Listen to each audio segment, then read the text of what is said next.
Hey everyone, welcome back to another episode of Shinkara. Another episode and another wacky JRPG. This week we're taking a look at NIS America's latest release, Hyperdimension Neptunia Victory. This game was developed by Idea Factory and Compile Heart, and much like their last game Mugen Souls, this game is full of crazy. It's kind of like the console wars personified as a group of cute anime girls. I'm honestly surprised a series with a premise like this made it into 3 games, but obviously someone's playing them. This will be my first look into this series, so I'm interested to see what's in store. Is Victory worth checking out? Let's step foot into the world of game industry and find out. Whoa! What's the crocodilio, Isty? So yeah, like I said before, the story in Hyperdimension Neptunia Victory is pretty nuts. You play this girl named Neptune, which I guess is supposed to be a play on the 32X, aka the Neptune from Sega, but I don't really know, it never really explains it. But anyway, the game starts off and you're playing a video game inside a video game, I guess, and you're playing against your rival consoles, the Wii, which is supposed to be Nintendo, and obviously they're combining the Wii and the Nintendo, and then you're playing against a Lean Box, which I don't know about you, but there ain't nothing lean about that, you know what I'm saying? And then you're playing the Lay Station, which they didn't even try on this one, they were just being lazy. Obviously this is in reference to the TurboGrafx 16, right? Anyway, so yeah, you're playing this, and then you have like this mentor girl that's always like riding you really hard, and she's tough on you, and then you go out and you do this training, and then you run into this girl who's like all against like the console CPUs, and maybe she's supposed to be like the indie game representative. I don't know, this whole thing is supposed to be a play on the game industry, and this one character really doesn't like the consoles, and she wants them to like die and more freedom and blah blah blah blah blah.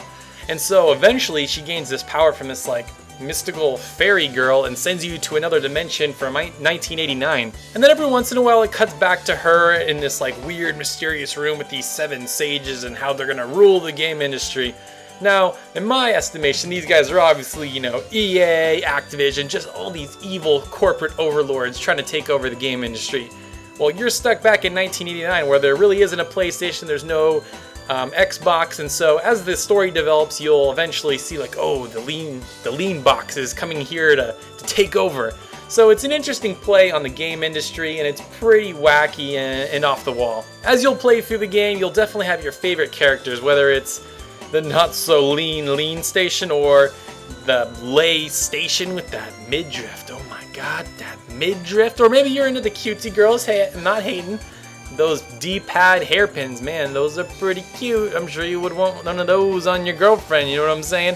But anyway, I don't want to give any more of the story, but suffice to say, the story is insane, and it's definitely one of the best parts of the game. I gotta say, whoever did the voice of Neptune in Hyperdimension Neptunia Victory did an amazing job, because she really made me like the character and wanted me to hear more voiceovers throughout the game. Every once in a while, you'll just see text and there won't be, you know, voiceovers, but anytime there is a voiceover, she really delivers on her lines and really makes you like the character. Whoa. You just entered crazy chick country.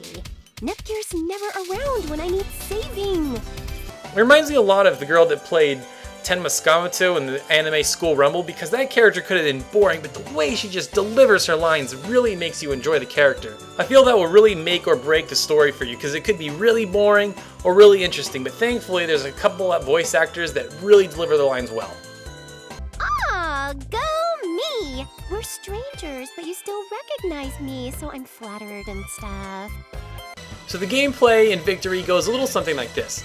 You're at your base, you either collect things within the world map, or you go out and fight enemies, and within your base you get these quests to do that. So it's a lot like Mugen Souls in the sense that there's one battle map that there's a bunch of enemies lying around, and throughout the battle map you'll have either items you can go pick up that will either contribute to completing your quest, or you can use them to craft items such as healing items or weapons or whatever. And then you have the monsters that you use to, well, you don't use them, but you fight them, you know, in the map. And actually, I really did enjoy the battle system. It reminded me a little bit of Grandia or Lunar, in the sense that you have to be within a certain range to attack them, and they have a hitbox, and you can do one of a certain amount of attacks. You can either do a special attack, which will usually hit most of them, or you can do basic attacks, one that will chip away their shield essentially, or one that does a lot of damage, or just one that's really accurate if you think they're harder to hit, so you can just do a little bit more damage, just a little bit in case you need to get that final blow in.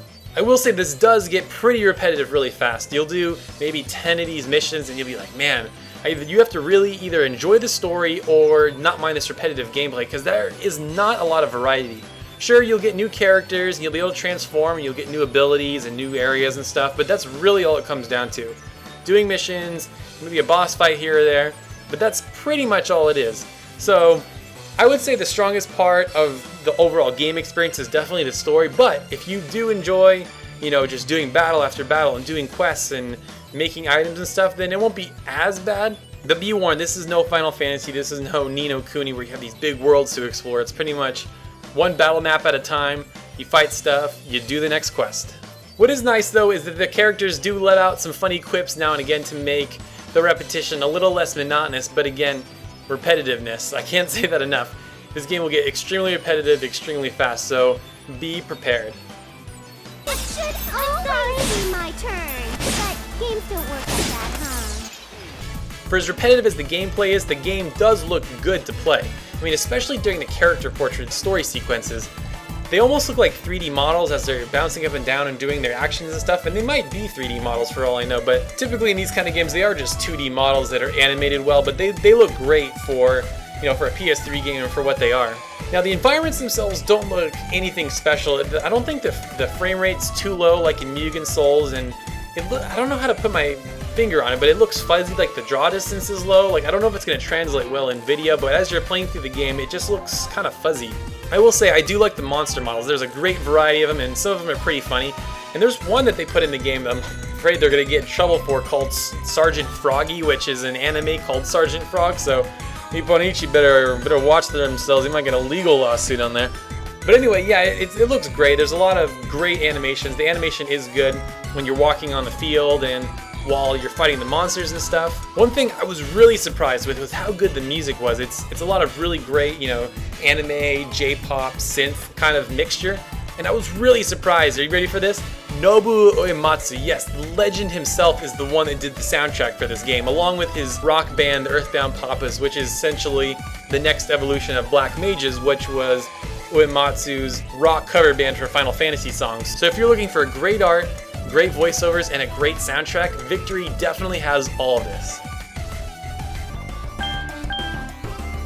How long are you gonna chat while sitting on me?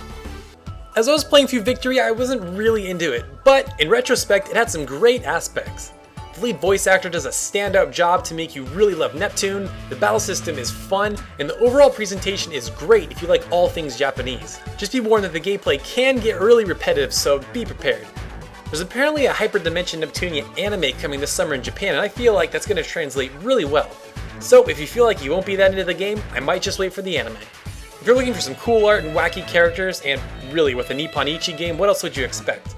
Then Victory definitely has you covered for a good time. Well, that's going to do it for this episode of Shinkara. Thanks as always for watching everyone, and we'll see you next time.